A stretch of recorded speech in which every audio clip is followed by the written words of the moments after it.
เว้นทุกสิ่งที่เมียเราคุณชาเป็นเปกเลวังอินกะล้อมเลนนี่ให้ประคัดหน้าชวนให้ใส่ตัวตั้มตักซิง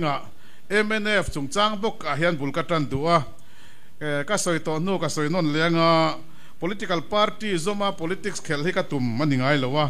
ก็ยังมาไม่เนี่ยเราก็ช่วงเตะเลยก็เทียนเตะปอยเฮ็ดอย่างซองเห็นกับกำลังตีเห็นริงเมียล่ะวะมาเสเฮ็ดอย่างกันขัดอย่างล้ำไงตัวนั่นเตะอันอมเวียให้ผู้ว่าเตะกัน CM ตัวนั้นกัน president กันผู้เตะกันนี่นาเตะทันรนแลนดูซักนัว politics ปาร์ตี้ต่างเตะปอยนั้นมีสองเวรียงไล่คานงุนตะเกินกันไงตัว MNF party ที่nationalist นี่อ่างกันเราอ่อนซาเลยกันเราริรุกซาจนที่เท่านั้นจุงินparty politics ซองparty ซองหันกัลโดนตักจวนดูทั้งไทยดินมุนาเตกันหันดินเวลัยคานลูกตะเกินกันไงตัวการริรุ100+% in MNF ฟิกัดทั้งฟูเล่นี่ที่ข้ากันสวยนนเลยดัวตินให้พี่เบตตี้โปกันเล่นเสียงหายเมียแล้ววะมาเสอุณาป้าฮีอันดุตรป้าอุมาปุยา MFA แต่กัน honorary secretary เทียนฮีก็เทียนป้าเป็นไม่สิลงละมาแต่กันเล็กสินไล่เตะกันเขลปุยทินอันนี้กันเวลาลมหลุนหุ่นเตะเล็กก็ทุกส่วนหุ่นเตะนินนั่งฮิโลมครบมายาอันนี้พอฮีอินเชียร์เราหน้าหัวงารอนลูดเวียนี่ตีข้ากันสวยกันสิโลกตัวนวมติดตะเกินลิมตะเกินอามาเทนั่นเลยเสียนัดเตะเฮปาร์ตี้เฮียนอามังตังกายังตีการิงกันปาร์ตี้กันตีเช่นอังอินงั้นนี่กันปาร์ตี้รอนซอมโตฮิจูอะไรทาร์ไม่ละซิวนี่ไม่ตีเตะอมไงหรอวะตัวงาจนตลางเนี่ยตะกาอารอนติลซุยเซลปกเบสยาทุกลูกนั่นดิตักเกี่ยมังเดี๋ยวว่าเสียมาฟังอินกะลมปุยตีข้าตัวซองอินกันอามาสุมจ้างเฮียนกันเชียตักส่วนกว่าเตอันเราหนีปุลลขามาอูฟันนวนี่จู่อินเชียซองอินปุลลขามาจู่ฮิลาราปุรางแต่ปุลลาเรเมียมาตินให้ส่วน MNF ฟังกันลูดเลงMNF ให้อัตโลครบมาอัตโลไม่เนี่ยเราอินละฟุลตุลโดนปารัดช่วงจันทร์โฉมเมกอันนี้ตีกันเสีย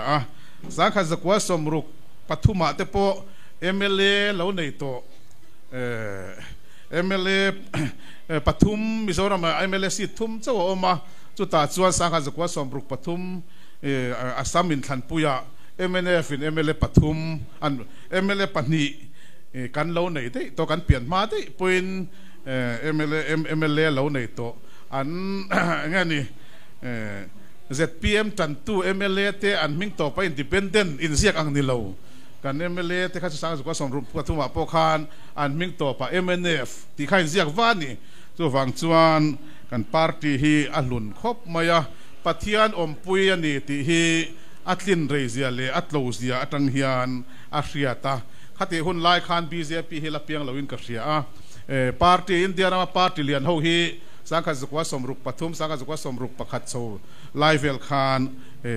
เปียงันละอมมังละวันนี้จู่ฝั่งจวนปาร์ตี้อุปาปาร์ตี้ฟูลเซลปาร์ตี้ฟูลเริงกันนี่เฮตัดเทลเวกันดิชิมฮีกันวันเนนี่ที่เวน่าฮิอันกันสวยตัวที่จวนจุดยังปาร์ตี้จู่ตัวน่าฮิอันยังไงมันกันดินมุนเล่ปาร์ตี้ดังเทียนกันสุรคาร์ดอนเทียนที่เวียเงี้ยมันกันดินปุ่นเชียเลยที่เวน่าปาร์ตี้เขาตู้กัลคอมเลยปาร์ตี้เมมเบอร์กัลคอมที่เฮียนงุนตะกันไงตัวฮีอ่างอินกัสเซียกันเสียตังอินสังนิสอมปาริยัตMLA กันอินทันคานกันปะเทียนเลมิปุยซาระสุรคาร์นะกันเซียมาสังนิสอมปาริยัตMLA general election MLA อินทันปุยนัวMLA election MLA by election voi thum ma om le to chu ta chuan voi thuma chuan voi ni tum ni bial ni kan chaka bial khata party pakhat in thada wangin kan chak lo lowa serchi bial khan helai nge pen ka soi to ka soi non le duwa a voting patan kha congress candidate khan ta khama chana party lian tak mai Congress candidate in da khamachana MNF party kha sang ni som pariat kan vote mu ain ser chi biala by election akhan vote sang khat chuangin kan vote apunga chuti chung chuan kan tling zo lo hlawa a chan chu congress in ta kham chan khopa ZPM an pui wang ani chu wang chuan chi chan dang om lova in than le ro chuan congress in ZPM an pui to lo tura ngai la ser chi bial po khi kan chakna bial tura arin om via wani ti kha in kan soi duwa ti chuan sang ni som pariat in than pui nuwa in than pui le sang ni som ni pathum atlen ma po in MLA patni in MNF chu kan pung ta bi ka tu tenge kiam kan ti chuan ZPM man ni ZPM hi hun reilo te chungin MLA patni in an kiam man ani chu toy zong in kan soi zung zung anga ti chuan in than dang te om chho vele om chho zela local council in than te oma chak Lai Autonomous District Council in than te oma Mara Autonomous District Council in Thante Oma Sianlung Hills Development Council te ten AMC Aizawl Municipal Corporation in Thante kan ma chon zela atoi zong in sang ni som pariata anulama kan in than ton chho zere renga hian pathian le mi puizara MNF in vote kan mutha in kan tlinna asang thina local council ate po hian local council somriat pathum Aizawl chunga omti kan hria a local council a po somriat pathum ma pani chia local council pani chia ZPM in an changa congress in pangange paruk an changa abak zong som sari paruk zet kha MNF in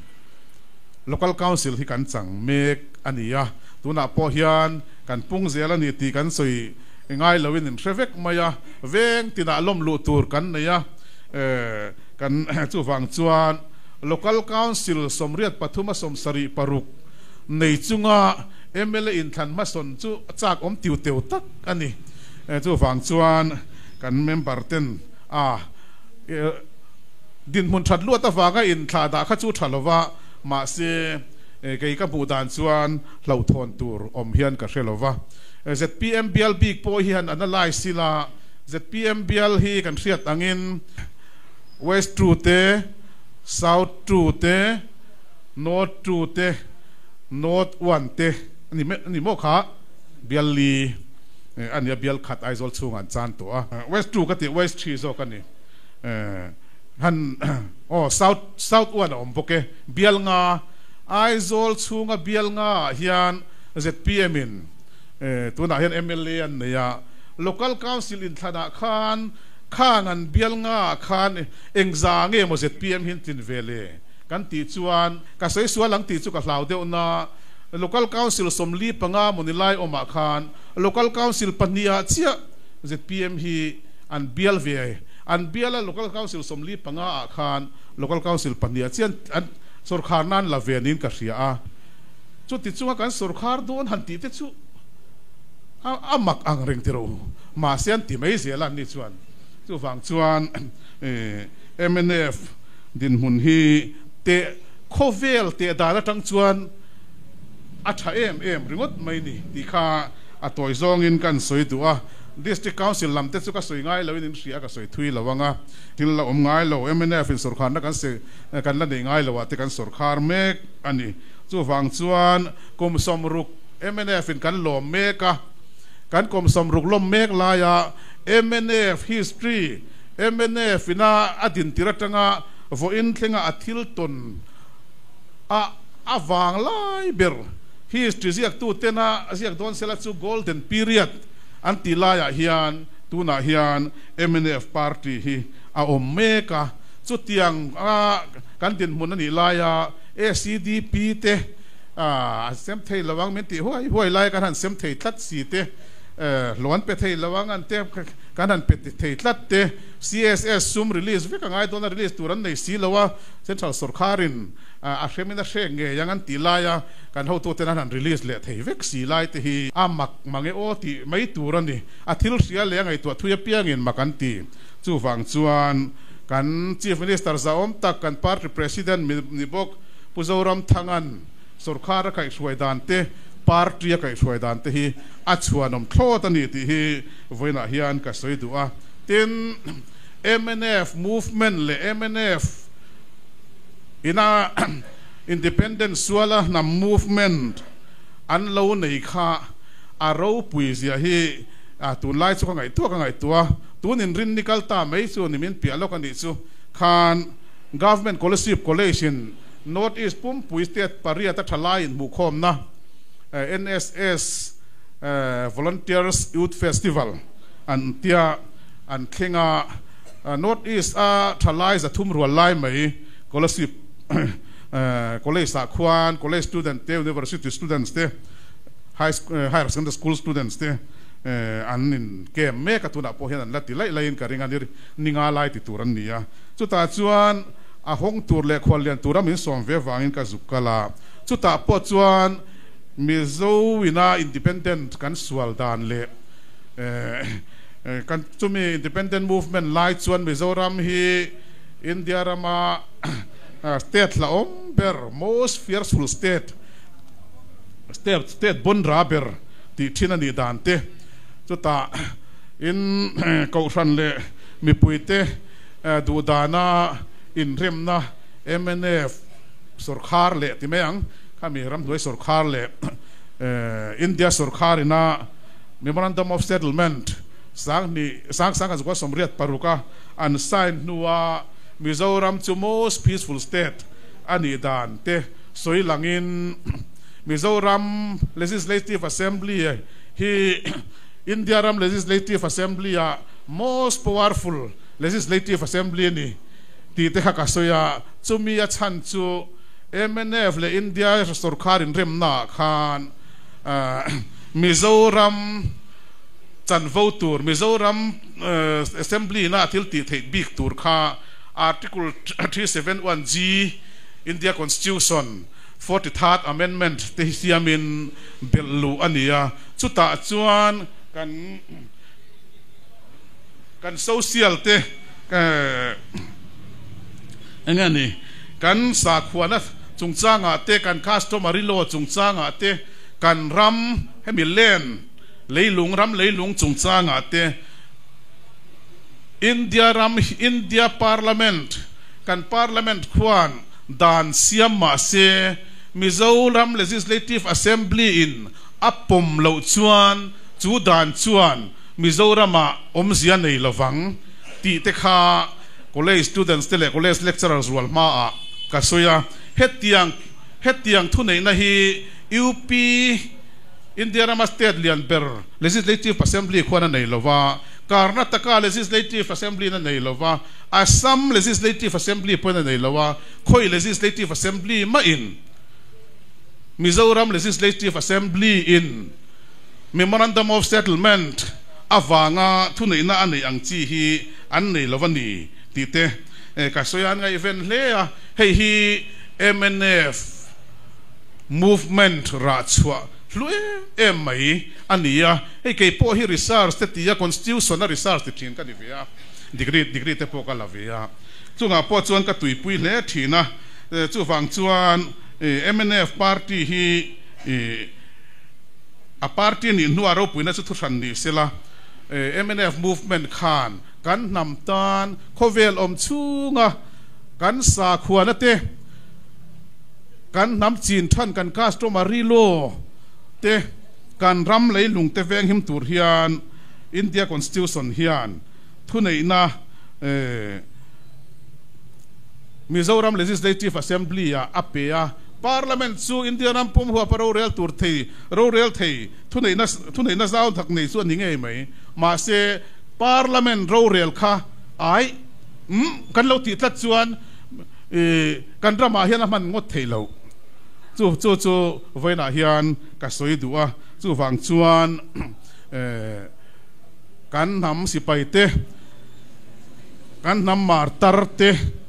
za zia hi India Constitution kan chiar chang le India Constitution kan ngai tu chang hian hrenon le thinila awatha em ti kha ka soi duwa thil dang zong in norila ขัดเตียงทุนในนักแข่งที่ห้อยมันกันนอดช่วงระวังจู่ฟังจวนรำเล่รำอินเบียโพลเล่โพลอินดิเพนเดนต์ออร์แกนิเซชันเวอินเบียสวีอันตันนะข้าเฮอินเดียคอนสติทิวชันไว้สมลีปฐุม 43rd Constitutional Amendment Act Article 371Z เฮียนเจียงตักินหลังอินเดียคอนสติทิวชันช่วงจูมิโซรัมอินทุนในนับบีกันในฮีโดนนี่จู่ฟังจวนกันช่วยตุมาซาเตMNF เราช่วยตุมาซาปุลลเดงอะไรถอปุยเตเวน่าเฮียนอันซามินกัสยาซาหน้าพอฮิสดานลานนนฟวิละทลายที่เห็นนั้นรอนเชตุลโดนทลตุนมาจวนนั้นกันเชฟักโลอาศิรมีเทียมเตะจวนกันเสียตุน่าจวนกันทลายน่าจางเสียเต็นอินเดียพาร์ลิเมนต์ขวานมิโซรามาปุยรอนคอยตักเทโลที่ฮีอันเสียจู่ฟังจวนเฮลายาเฮียนเฮสเซฟกัดกันในฮีสเตดดังเตในเวลโลกันทำช่วยตัวเตเรานอร์ชัวอันนี้กันช่วงตัวนี้อารมณ์ปุยนะฮีกันสวยฟ้าตัวนี้แต่ปนกับเสียเวน่าเฮียนมีแต่สวยเส้นเราเนี่ยนะวัดตะกินก็สวยดูอันนี้บงตัลขับดานพอรอนเสียมโรเซสาควายเลสพัลเรานะดานเตปอรอนเสียมโรเซมอยูนิฟอร์มซิวิลโค้ดเต็นตีตุนไลน์จุดเตียงเตปอจุรอนติโรเซพาร์ลิเมนต์ดานเสียมค่ะมิโซรัม legislative assembly เซสโซนากันดูเราตัดส่วนมิโซรัมมันเทโลculture จงจ้างอาเตคัสโตมาริโลจงจ้างอาเตสาขวานจงจ้างอาเตรัมในตุนี้นะจงจ้างอาเตอภัยโมไลาย core sector อันตีลายเฮียนมิโซรัม assembly เฮียนปุลลเดงอาเตซาระมิโซรัมทั้งอาเตซาระการช่วยตุมาสาเตซาระจู safeguard constitutional safeguard จูมิโซรัมเฮียนกันในบิ๊กตัดนี่จู่ยูพีอาเทนในโลปัญจาบเทปอันอินคาบเวทเอานักสัตว์กินอันเบย์เวซัมเทปอันอินคาบเวอากอดเทปอันไซน์เวโลมาเลยซัมอากอดเทจูลาร์คอมเมตร์โปรซูมาเสกขัดยังโปรฟิชชั่นข้าวเวโลจู่ฟังชวนปุลลเดงอารูปุยเสียเตปุโซรัมทั้งอาเตรูปุยเสียเตปุตนลุยเตกันช่วยตัวดังมิงกลำเสียงระวังอันนี้ฮีมิโซน้ำมังโปฮิอันจานให้กันลันตีร์ฟว่ากันเสียดเริงดูสังนัดโปอัฐิอังกันลันตีร์ฮีนำกันยังเละกันนำฟิวเจอร์ทัวร์กันนำคัลเซลทัวร์ตานาอินเดียรัมขบอินเดียรัมมีปุยตำโซกเละทิลติเทโซกตำตักนักการะกัน legislative assembly ทุนในนัสังตักอันเราเขาตัดอันเราเป็ดตัดขาอันว่าฟิงที่เรื่องรัวเฮียนเลียนทีนะฟิลกันซิร์ไลน์ constitution ลำเตกันซิร์เวียเซมินาร์เตกันในเวทีนะกัน political science ซิร์กันนี่ฟังอินขัดยัง constitution เลย amendment ถ้าเราเตเฮียน classroom มาเตสวยห้องนั่นเตียนเสียมทีนะกันไกด์เตกัน professor รัวเตเนี่ยเตปอเฮียนเฮมิโซรัมตานาอินเดียสุรคารินParliament India Constitution hial ti dang lama amendment siama thunai na bi kamin pe khichu mi te makti mi thiam te makti ani kan thunai nei kan ria dreng po poimo a chu wang chuan CAA ti vel hlau tur kan ni MT te po hi kan in ngai to poimo khop mai kan ti te kha kan soi du a tin CAA soi ta ka chuan mi te na soi du vak lo mai thei do dal na te omaกำขัดเล็กกระสวยดูเอ็มเซปีกันอุ่นกันนาวเท่าเกี่ยงอาจจะปกกระสวยทีน่ะ CAA กันดูเราฟังอิน CAA ด่านข้ามิโซรัมติลโล North East ต่างรัมติลโล YMA ติเลกันกูชันเต้นอมิตซาเรากัลพวกกันเราดีลอังเจียคานพาร์ลิเมนต์อินโทรดิวส์นี่อ่ะอามา CAA ขัดกันดูเลยเนี่ยcabinet meeting apo India nama cabinet Mizoram cabinet council of minister kha CAA du lo na resolution pass saber kan ni a pass chun kan ni mai the ma se enga tinge duwa CAA kha pro sang ate tenan vote le sin ti mai the pro sa pusila ro sang aten CAA an vote khachu Mizoram CAA Mizoram huam lo wanga vote zok kan ni hei kan chian mangai chu wang chuan CAA kan du lo wangin kan vote hei hi kan sir lai shoi tu po te ho te po ka soi puya ani dei male ani dei tak o masin male anti ani tak ani CAA revise ma a original kha chu kan du lo atop thengin kan sang tin ka council of minister apo kan chief minister hoin kan soi ho na po tu te po ka soi ve kai po ma se north east a du lo ho atlang ram lai le Mizoram tiamin khamitel lo CAA kha kan du ang timela Mizoram tel lo CAA zo kha kan vota Mizoram CAA in ahuam lo na ta na kha dan vote du lawa puronal sa paten anan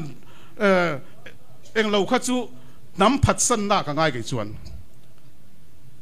chu zok chu ni MNA fian chiang ta kan hria tangai Mizo mi pui point chiang ta kan hria tangai kan zir lai pol le kan thlai te point chiang ta kan hria tangai ani chu wang chuan CAA dan hlom tak kan du lo kha laka kan him thainan MNF party le kan ai opposition ro sanga chuan parliament ta lom thu te po asoi ni kha khang te khan ani lo zong lek te khan kan han ti vak kha kan hria chian lo wang ni te point kan hria in dem thu chu cheng lo ma se an zir chian nuwa eng pol point kan khami situation lai din hun thir chuan kan sarkar kal dan le kan party kal dan hi than ti vekang a chan chu chan ste pol la ka ngai ani BJP pin chakro puisia chu wang chuan Mizoram tel lo Nagaland tel lo Arunachal tel lo le tlang ram dang tel lo CAA kha chu kan tan khana thatlo tani chu zok chu ni CAA kan du lo wang zoka CAA kha vote kan ni ti kha voina hian chiang dewa kan hriat angaya Mizoram te tana tor theina le hlom tur ni sela MNF party hian kan MP te kan vote tir te lawang NDA tang point tul chuan kan tal chuang mai yang ti hialin kan ho tu ten tong ani ha ti lai khan chu wang chuan Mizo mi pui du danin kan join NGO tele kan ko than te point Mizoram chu huam su se adu lo tu north east dang hi chu huam su se anti ang chia khan anti dang lama revise CAA kha Mizoram le Tlangram tribal te tana hlom lo ani wangin mi pui tam zok te du danin kan MP te kha an kalat engemo atama wang hen min an soi du vak lo ning ka ria a ber hian vena hian kan soi duwa hei hi kan ria ta tha in ka ria chung te chu kan soi deu du ani chu te chuan hei by election nek kan han nia thu soi ka thiam vak lo kan lu thel seng sunga nga by election hi seat somsari bora kan nei to ma se result puan tak chu we tell ni lo result puan chu local council le village council bi ka somruk panga result puan result nei by election kan nei to chu ta chuan ZPM in panga chia member panga chen lein thangling ve somruk panga chia chu ti chung chuan kan sarkar don la tiamale MNF chuan som thum pathum somruk panga kan chang congress in som paruk independent in paruk chu wang chuan ate na chi sang atang hian kan fel wang pon ni lo kan that wang pon ni lo hian pathian in min khongai wang hian MNF p electoral result ai chuan kan la that latani ti kha kan soilet le dei duwa chu wang chuan party dang ten chak ve te pon tuma the top te pon chua ma se har sa chun ti ve khop mai nang ni point ni ve ka party tin na kan in thian thathawa mi zo te chu kan in revek maya congress campaign holam te po ngei an te po kan ti bor ngama ZPM campaign holam te kal lam te kan in phone kan in WhatsApp a thu dik tak taka in sil ton te po hi kan zela congress an try to an OBC ngami elected OB chu ni lawa chu mi chuan min sil chu campaign kan chuak tur hi mi pui tur kan in suai tel lo chuan kan vati na khan kan mol phong ti kan lau sia mi pui tur hi kan in suai tel thina ha thla khop maya tia a toy zong in asak ri ni atia Congress chu sakri ni atia ti khan kan puin Congress chu social point thun ati kha adik na lai chen po hi oma kan thian pai na Congress chu kan sakri khop mai ti khan a ril fia len ka ria ti te po hian han soila Mizoram chuan Congress mi tena an du lo Congress president an nei tlat maya hi akhir riau na nia mi pui hian thlang sela chu poso ten thlang chuak don lo ti chiang ringa a minister lai po party ril ru pulo na po party mi te min pe ve ngai lo an ti thin kha aron zi chuak nol maya aron chik chuak nol na chan le party president ani na chan hi ka chuta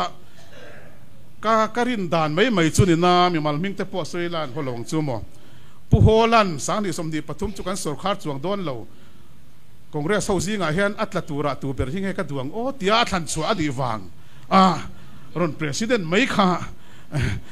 ania sang ni som ni pathuma hian pu hola hian Congress sarkar le nge donin ringin beise na nei sela chuan pulal so te hi president lawang mo ama ala president nga working president na pu party a umang emo pu party mo president ang chu wang chuan tlatura athan kha ani wangin pu so ta chu Congress tlak pui tura khana thlanga tlak pui tura tan chuan om ber om mange ati ni nge tura nia tiang hian chu pulal so ta ron president chan hi chu ni mai mo chuan Central Congress kan soile tiang kharge ya ke po politics ngai event de mai kan ya kharge hi chu ka thowa ma se All India Congress Committee President na hian at aron niang ti hi chu tu manan ring lawang tiro pugelota teron tling siang sa turangan ron invite aron vung chowa engemo te ti khan angani Gandhi family lamtan zong an ni lo wang ni an han in wai niam le a ti kan eng tin ne mo ta pu khar ge aron chuak nol mai ni mania kan thian pakhatin all India level a po hian Congress ho chu Mizoram ang tho an nitlat mai ka te eng tinge ka tia an du lo Congress president an nei atia chu wang chuan sak lo chi ani lo sak lo chi ni lo tlat chu ba kha soi thui lo mai an diam lu tuk palanga kan tal van toile te poni ve pal tak ange te chuan ZPM lam hi soi thui po ngai lo an ni po Kovel history te ka theyang ang kan clear ve political history India rama chief minister lo ni to tele an party lo om to thin na te po hi ka theyang ang kan en kan clear ve a party pariat azuang lor to apakwana mek chief minister ni hi la lo re party pakwa to chief minister ni hi Mizoram hian la mia lawa chuta po adin kwalvel tu ni box ti tel le nga chu wang chuan mi ni lo dan le mi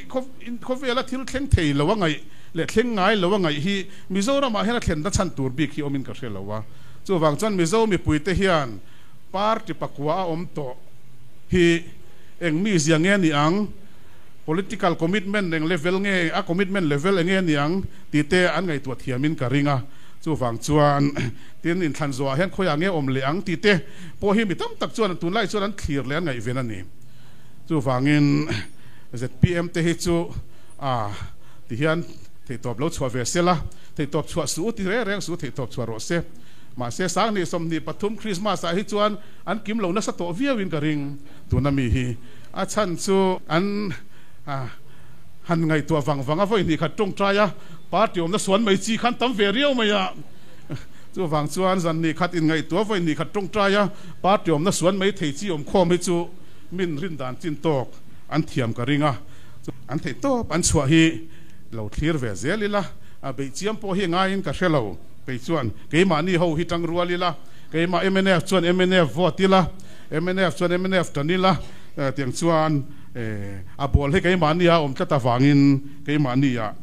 ol sam takin pathian le mi puizara kan sarkar le hi arin em cái mà chiang hành ti po hi cắt xác khúc mà se trong cam u chuak te ni pal takin po the PM working president in say ha vazina alo ho nge ne lo ho lai nge lo ho mang nge ni chanchin bulian pakhata chuan marami puiten kalphung thar an lo ngak lela an lo kalphung thang an duwa ZPM kan sarkar nge do ne aron tia chanchin bu headlines deuh thowa te po oma TV te pon chi en puanga se thoin ka ringa atoi zong in kan han in thanga ZPM candidate pariat chian in mu ti kha chu kan soi to thina pariat te vote kha ka mu cha khop me sarkar ngei tum party vote cheng zange mon pu hlomang le ka tia in than ni po ha ka event ber chu MNF vote ai kan ZPM vote khania an gan no ta nen khan in tam chok zak lom maya pariat kha chu ta an pariat khan 100% in an da khaman han choi di khamani political party 100% candidate zong da kham choi hian ngai em o ka thelawa kan sarkar do nanti na mara autonomous district council MDC pakhat matling an lo mai ni lo da kham choi lo pakhat manom lo mani loka ZPM working committee president in aizola biasom pakhat hi kan lavek don ti chanchin buwa ka chiara ati ti soi ka chiara kamit tha sai ha lo lang khata asoi ang chia kha asoi le ta chu sap tong chuan again state of frustration beidong zia khatiang puk ka thu soi te kha ko ran mi ten an ngai sang lo pastor te tan ria ta ri omang chu wangin tuna hian ko ran mi ten an tin san me kan ni ti kan traffic ka ring mani bial thewa sang di som pariata an tlin na hi khoi bial hinge an hum him leng o ti hi ri chu thiam har sign ka ria mani chu Aizol West thi lama kan thian pa pakhatin MLA thak tu tur kan zonga tia kan MLA thak tu tur kan zonga chanchin bo chua hiala ni kan du ni te tia tiang te kha kan ti pui te hen ni chu wang chuan tong kam riam tak te mi mal nun thleng te kan in ti vak ang chi te Facebook le WhatsApp te mi ta na hriat om tak te mi chung ko ta na hriat om tak te ti vak hi vote dar tu mai ni zia kan political party thara tang hian chiangin ka hria MNF chuan ti ve lo ila thanem ngai tak chuan social media hi kan in do na platform pakhat ania hei chu kan thalai te le kan ti mi ten tanan la hi tha ma se chin tok na yang u pathian le kan ram tan ti tu te kan diang hian moi takin mi te ne hi a ol zok ti te kha kan soi du ani ti chuan hei ka pa de den kan soyanga mani chu ka MLA pathum nen kan ti tia president local ina host address ni khan kan ti kan tin na khan la soi chuak vela poilowang temin tia chief minister nen anin kwa lutuk dewani chief minister fachua mania chief minister du sakania hanti zel lai hi atia ai soi chuangai le ne metia min ti hian ka za mel ve dewa ka poimo ve mel dewa te kan tinda ma se thian ten min han advice ta ka chuan voina hian akan pupo ka ron chuang lao soi ka duwa party mi ten kan hriat po hi thain ka hria chief minister hian du sak lawa nei ka hrelowa minister zong hi fa tiang main min du sak veka MLA zong te hi fa tiang main min du sak veka kan du po hi kan soi ngam tlang puyani puroba dro moya roi te hi chief minister za tak hian adu sak bi nge big lo tin hriat du chuan eng department nge puroba dro moya hi puzo ram thanga chief minister za tak hian ape ti khate fung pakhat turani mo panina chuan Mizoram budget chu chief minister finance minister finance minister thu ani a department pe kaltlangin chief minister za tak hian ปุโรบาโรโมยรอยเตฮีซุมเองจางเงียเป็กที่ให้เราเทียร์เลยเราอัดูสักปีเงียปีกเราจู่หลังอินกระริงจู่เราเลี้ยจวนสุรคาร์ดิพาร์ตเมนต์ช่างตานาซุมหูเทนัสโซร์สปอยหมดตักชีฟมินิสเตอร์ทุนนั้นหัวยมีจู่นาบาตันนี่นาบาตโลนฮีนาบาตโลนฮีปุโรบาโรโมยฮีดูสักปีก็ชุดที่จะจู่เปติตุรินเรียมโมจู่เราเลี้ยจวน NEC อ่ะเห็น priority list ยามที่นั่นนี่อ่ะ NEC อ่ะ priority list ข้าเสียมหัวเสียมันนี่ฟังเงินNEC อ่ะ priority list อ่ะเห็นปุโรบาโรโมยรอยเต department ปฐุมอ่ะเห็นอัตเลเวโตเรงเอ็มกุมทุ่มช่วงกุมลิช่วงเห็นตีเตฮิโลเอ็นรู้เดินโดนอาร์มินิสตรีอ่ะ priority list ยามทิ้งพวกกันนี่ normative allocation มิโซรัมตานาอุมาฟังเงินจู่ๆเสียงตู้พวกกันนี่มาเสียปุโรบาโรโมยรอยเตะมา department สนาเฮียนโดนอาร์มินิสตรี priority list ดูสักบิกนะไว้ขัดตะหลังตัวเอ็มกุมลิช่วงเฮียนดีฮิโลเอ็นอุลาจู่ฟังชวนกัน chief minister ดูสักบิกันในเราปุโรบาแต่ชั่วดูสักเราเลยไม่ชุดที่สู้อินหูเจียนหุ่นอ่ะมินดูสักลุตุกเท้าจู่กันเอ็นดานตัวนี้จู่ฟังชวนค่อยไล่โปรเจกต์ตั้งเต็มมาสุมันเราช่วยทำเดียวค่อยไล่มีลักษณะไงเราเดียวเตสุมเตกันหันติดช่วยกัน CM ดูสักฟังเต็มตี CM อินะมิงพอเสียเราตั้งเห็นสุมมีกันติดช่วยโฟมไหมให้สวยเวทตัวง่ายกันเข้าตัวเต็มตีฟังอินเสียจุงอินก็สวยดีจู่เองก็มาซองอินไงตัวเราอุล่ะจู่ฟังอินChief Minister เฮียนมินดูสักมินดูสักเบรมกันทีเวก Minister ส่งเต็นดูสักบีกเลยฟัดชวนบีกันในเราคงเลยละมาชวนนับบัดซุ่มเตมินเปกเวลเต NEC เตโดนารเต priority กันเวลเตฮีดูสักเราหน้าพวกง่ายเราไปชวนเชลตูรินดังซงตูรินมินไปเสียยังตีเรียลรูปุยนไทยตัวก็ชวนไม่ในคงดังจู่ฟังชวนสุรคาร์มาใส่นะสุมันหมูมีเราหน้าตั้งโพฮิอันซุ่มให้กันนอร์ช่วงเวียวันนี้เดินอดดเลี้ยจน PMJV แกจุงจังแต่ไปกันสวยลกดูว่าเสสนากันก็สวยตัวโควิดสิเลนนนนัว PMJV แกมิงรอนเชฟเวทเจ้าแต่อินติเสียนจังฮีก็โอยแล้ววันนี้ใครจู่จู่ฟังชวน PMJV แกแต่ฮิอัน CM หัว priority list เสียมาง่ายแล้ว department ที่นั่นดีลเทย์ดีลตัวเพียงอันทนทำไม่นี่กันดีลล้อม health department จะเป็นกันดีล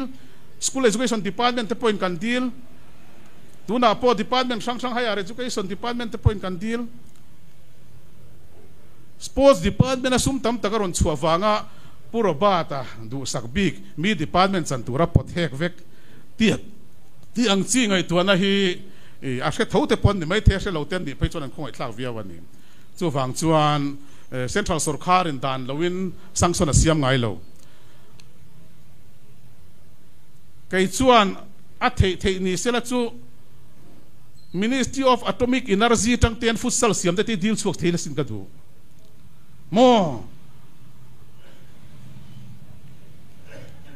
จู่ฟังเงินตัวจองเงินกันสวยงามเว้นจู่ก็หุ่นนี่บุกะSport Department นะ Tourism Department นะ ICT Department นะซุ่มกัน Ministry ช่างตั้งซุ่มกันดีลชัวเฮียน Department ดังดาลนับประคัดมาในเราอันดีลเวกเทียนดูชวนอักษกีมินะไอ้เราฟังชวนจู่ฟังชวนไกนินกันหมู่ตามมาฟังอ่ะ CM เนี่ยน่าอินกวางกว่าเลยอินดูต้นน่าอินดูสักต้นปีกเดียวอ่ะสวยฮีโดดไม่พ้นนี่เราว่าไงตัวพวกไงตัวจีเราตบอันนี้ CM approval ไงพ้นนี่เราเฮ็ดอย่างซุ่มดีลตัวเฮียน CM ชวนตั้มเทียงเบอร์ซุ่มบุษวกตัวริน Minister ตินเตมินไปเสียมินดูเวกะ Minister ตินเฮียน Congress Ministry เตงไงตัวชวนซุ่มปอนบุษวกตั้มไกไอ้บุษวกทราเลบุษวกตั้มโพฮีอันตั้มังจู่ฟังชวนกัน CM สวยเชียตันดูฟังไกมีหันเมลเทลเคิร์ชินเตฮีอันเทียมฟังงั้นเทียมเราฟังจู่ก็เชียเราว่าปอนดิเซไงตัวตามตอกเทียมมัทราติคากันสวยดูตินอดดเลี้ยชวนกูวัดจุงจ้าให้กันสวยเตียง กูว่าที่ไอ้นี่ช่วงกูว่าเป็นกันทรัลเทลว่ากันทรัลป่วยท่าคบไหมก็ที่ยังไงก็รีซาร์สเวียกูว่าที่ Central Customs Department Control นั่นด้วยได้ไหมเนี่ยมิโซรัมสุรคาร์เฮียนมันมิโซรัม police เฮียนให้ทันให้มันง่ายอับบีก็กูว่าเช็คนั่นเตปอนเสียมามินารู้ก็อันทันตุ่มตัดจวนหันมันกินวิกเตปอลฮาร์ซามีมันคุยามอนมันเล็กๆกันสุรคาร์มันไปลุยเสียละเสียอมขบไหมตัวมาเป็นกูว่ากัลทีนเตียนตีก็เชฟเวมีอะไรวะกูว่าเฮียเตียงวักกันเราตีที่นั่นนี่ตีป่วยกับเราเชฟจวนเราว่ามาเสียตัวไหนจวนกูว่าเองก็หมดเล็กกับเพียงอิน MNF มินโกกะมินเองก็หมดเส้นกันบอลผูกพันนี่เตปอยนั่นละงะCouncil of Ministers สาพกันสวยหัวตัวนักสัตตะเช็คพวกกันดัวเช็คพวกกันเช็คกันนี่ที่มีปุยป่วยแต่ให้เราวิ่งกับเสียตักจวนมาตลกวลเวลดันเนี่ยจวนตัวน่ะจวนเลี้ยงตัวตักเตปอนยมาเสละมันตัวอมขบอลักตลกวลเวลให้เกยจูมีมัลตักเป็นปุยกับที่เรียวว่าตัวตัวเตเกยมาเลยกับช่วงกับฟาร์นูเตไงเตปอกสัลเทลวันนี้กับช่วงขัดตั้มตักเตปอนนี้ขลังมีมัลช่วงก็ที่เราสวยอันรวมเราหน้ากันสวยอมตักกันนี่อะไรกันสวยแบบชิมตัวเว้นนักสวยดูจูเฮติตักกูว่า movement อวางขดทั้งเละจามปุยตลางเข่งเตปอนอย่างจูกูว่าสัลเทลว่าอันด้วยสมบีมักจะด้วยบีเตตาเตลชินเตนันตรัลไม่ตัวไงตัวเฮียนการไดรเวอร์เตมอเตอร์ในตู้เตเลอพูดทีนเขาเตปอนพูดเรารีเซลาอวันทรายเวโอที่ฮีการิลรัวอมดูที่ขดทั้งละมาไปขดชวนหลานทะลุยตัวสูเซหลังวัลทินริมเตปอเห็นตรงไม่ยังตีเตปอฮิเรามินกับเสียจู่ฟังจวนโดอันโดเทโทโจกันยันตัวดานไงตัวควันการ Chief Minister point เทโตปินมาอะไรIndia President local พวกเขาเก็บไงพวกอมเฟียสวยไล่คานตีนเล็กข้าเตปออาเปียเก็บไงเป็นเล็กข้าเตปอกับเฟียเก็บมามีมาหลังเงินที่ไม่ยังตีตัวอัตรูเสียที่ไม่ละแค่มีกูฟัด transportation ที่อาปางไงอ่ะกุมข้าเล็กเช่นกัลตัวงกัลฟัดอัตรูเสียที่เตะก็เทียมอังโตกินกันเสียเวียกลาไงนี่ตัวเตะเพย์จูนี่ที่ชวนก็เทียนเตปอก็เทียงก็สวยปุยอากาศกว้างตะกี้เสียเทียมมหาศาลเซ็นทรัลทุนไหนนั่นนี่วางเฮียนอัสสัมสุรคาร์ก็ชวนให้ authorities from central government ตีควรสวยด่านจุดนี้ไม่ไอ้นักติดตัวมินตีวางเงินนั่นเตียอันชวนลำไม่เงี้ยพวกกันเทียมเสียแล้ววันนี้จู่ฟังชวนกันสุรคาร์ฮิกูว่าเตะตลไปฮิปอยติวักเราเลยมองจีเฮียละหันสวยอย่างจีเตะพอเห็นอมเสียละสุรคาร์ไล่ชวนที่ลิกันตัวไม่เสียบุกมาเสสุรคาร์นะเราเรียนนะสัง Council of Minister meeting เตะพอกันสวยด่านชวนบารมาจังกูว่าเราลุดพวกที่ขับเบ็ดลัดขับเทน่าชวนจุลังทิลตีเต็นเช็คเกตเตปอดินเบลตีเตกันสวยเพราะว่าเสียชีพาเลรังงั้นนี่สิมุ้ยเวลาเตชวนดินเบลนี่ไม่เทเตียงคานสู้ฟังอินกูว่าจงจางมิโซรัม police ทุกตัวปันในเราด่านเตปอฮิกันเสียดเวปุยมัวอันเรามันเต Central Customs Department นี่นะอันเรา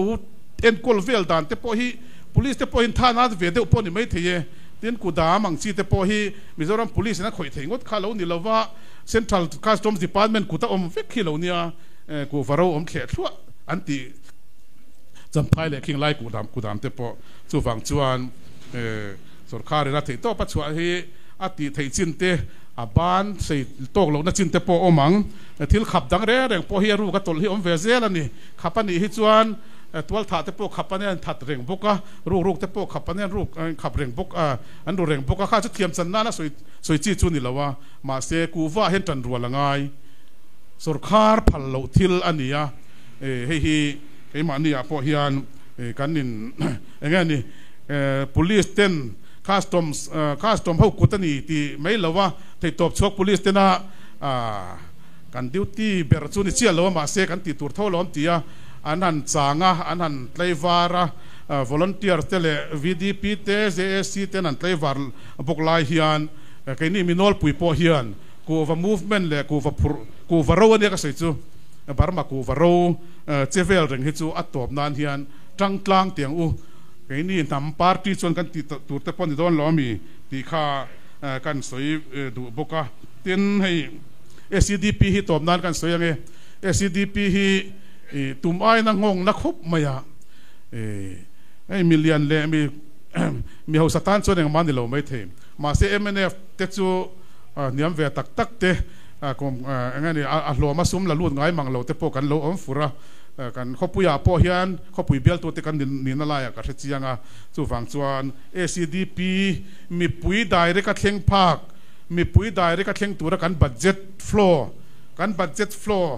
direct benefit direct beneficiaries ตั้มตักอันฮีอารมณ์กติยาให้เฮียนซุ่มแรงเวกเลยซุ่มโปงั้นนี่target รังตะกะสุรคารินาtarget เขียนตีร์ดานันนี่ตัวน่ามีเสียงรุกอินาลูดเวกตรงเอกเชลว่ามีเสียงรุก plus สุรคาริน family oriented บีกับปงานละข้างดงเตะขจวน SCDP target กันสุรคาร์เซลจวนหน่วยทุ่มมันดงโดนตีนะคะติเจียงตูค่ะอันนี้กันเขาตัวเตะสวยดานาปกันสวยคอมดานาปอันโดนตัว target ค่ะอันเสียถึงเตะพอฮิตไทน์กับเสียกันสิลนนฟูปอไทน์กับเสียsecond installment เตะพอกันผู้เบรินอันเสียมเละถวยโดนเนี่ยตีอสุยาจู่ฝั่งจวนมีเต้นสวยเสียลินมินเดมด้านเตปอนบังไม่เทมาเซ MNF party จวนมีเรทเต้น direct benefit กันปัจจัยต่างๆได้ฮิกันตุมันนี่จู่มีตานาอามีนชาอามันรถชาจู่ SCDP นี่ที่ฮิกันสวยฟูอภัยมัวเบสดังที่ไม่ยังกรุ๊ปดังเตปออัธร์หันทันเลตัวเตปอนี่ข้างกันทันนักวงอาคารดิกตะเกนตีละปาร์ตี้ดังเตปอฮิทั้งอังอันเดียอันงั้นนี่อันมาโมเวียอัติโหลดลินดูเหลาเจียนนี่เหลาชัว SCDP โหลดลินเหลานั่นนะตีจงทานเลยน่าเละตับสักตีทรงเต SCDP สวยเชริงขัดจูกันทันคาน SCDP กันสวยเชียกันติดเชียนนี่กัน flagship program ติดเชตัวจวนกันทันเรียมเหลาติดเชตัวตัวโปคากันทันเวรียมเหลามาเซอันโดนSCDP ทิลตุ่มเตติโหลดเต็นเวนตุมาตอนนั้นลากจวนปาร์ตี้ตั้งอาโปกันปวนอินสวิลาตัวเตียงจวนเรื่องรู้เจ้าเดียวอีพวงตีเตะขากันสวยดูตบนั้นตักจวนก็ดิพาร์ตเมนต์ลำพี่ก็สวยเลยเราทีนะก็ชินเสียเวให้ก็สวยมันตลอดนี่ก็มาดิพาร์ตเมนต์ที่ตบก็ชัวเวียอินมีตรงใจปุยนัดเตอินคอร์ปอเรชั่นมินทบปุยนัดเตกันมาหมดเลยนี่สปอร์ตจวนกันเสียเองมาจุกันตีเวียลุงพมไปปุยกันทากกันพมนัวละหอนไปปุยนักหากมินหากเมกกันลุงพมเตะขาพมไอ้พมโทรลไม่เหลาคนไทยฮิตุนาเฮียนโปรเจกต์เรียนตักคนไทยฮิกันงะตัวนี้สปอร์ตดีพาร์ตเมนต์ทินทัวริซึมดีพาร์ตเมนต์ตัวนายสังสนกันไปสิภาคบ้ากินกันมุทรากันล้อมเลยดิเทลสุขสวยเหลาไม่ยังเองฮีกันชีฟมินิสเตอร์นั่นเราสวยชินยูเนียนบัดเจ็ตเฮียนกันมาส่วนนัตัวที่อมันนี่แต่ตบกันสวดจวนกันบัดเจ็ตสวดชีตัวเจ้าวันนี้ยูเนียนบัดเจ็ตโจกันจังเฮียนตันล่างนัตัวเลยรำมาเสียมนัตัวตักจูยูเนียนบัดเจ็ตโจกับอติฮีทัวริซึมดีพาร์ตเมนต์ตุนตายาโหลดลินนัสร้างตักมุนสังอันนี้ชาวเมกที่เฮียนอติลังอินกัสยาเต็น ICT department สั่งตัวกันยากันบัดเจ็ตจนไว้สังอาปวดทิ้งแล้ววันนี้ค่อยไล่ก็เลยเตียนเอาเดี๋ยวบัดเจ็ตโตเล็กขี้ยัง department จนดีเวทรัดนะมาเสตัวนาเฮียนกันบัดเจ็ตเล็ดตินสังสนติกันนั่นนี่ทาระตัวนายไม่กันหมดตัวกันไปเสียไปจูไก่พวกกันไปเสียไอซังซุมไวเบลจะสมบีตักแต่พอให้กันหมดโดนนายกัสยากัน department ทุกตัวเตียนฝักออกมาตินอย่างที่ทอริมระที่ทอริมที่ชวนระเราชวดทีนตีหลังตู้นี่แต่พอยกัสยาจงอาชวนอินมิตรอยอมนายตรงใจปุยนะกันอย่างเงี้ยตักเมฆจูอันนี้กันหรอไหม